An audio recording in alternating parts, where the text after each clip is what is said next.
गणापतिं विघ्नहर्षाणमीशं कवीनां कविं सर्वकार्यादिपूज्यं महायोगिनाम्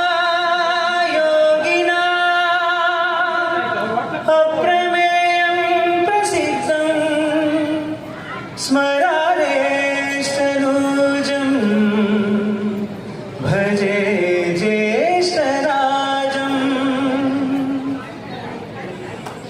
ಅವ್ರ ತಂಗಿ ಕೂಡ ಡಾಕ್ಟ್ರು, ಅವ್ರ ವೈಫು, ಅವ್ರ ಮದುವೆ ಆಗಿರೋ ವೈಫು ಅವರು ಡಾಕ್ಟರ್ ಸುನಯ್ಯ ಅಂತ, ಅವರು ಗೈನಕಾಲಜಿಸ್ಟು. ಇವರು ಅಭಿಷೇಕ್ ಅವರು ಆ್ಯಕ್ಚುಲಿ ಚಿಕ್ಕ ವಯಸ್ಸಿಂದ ಭರತನಾಟ್ಯಮ್ ಮತ್ತು ಸಂಗೀತದ ಬಗ್ಗೆ ತುಂಬ ಇಂಟ್ರೆಸ್ಟಿಂದ ಅದನ್ನು ಪ್ರಾಕ್ಟೀಸ್ ಮಾಡ್ಕೊಂಡು ಬಂದಿದ್ದಾರೆ. ಅವ್ರ ತಂದೆ ಹೆಸರು ಡಾಕ್ಟರ್ ಶ್ರೀನಿವಾಸ್ ರಾವ್, ತಾಯಿ ವಸಂತಿ ರಾವ್ ಅವರು. ಇವರ ವೈಫು ಎಲ್ಲಿದ್ದೀರಾ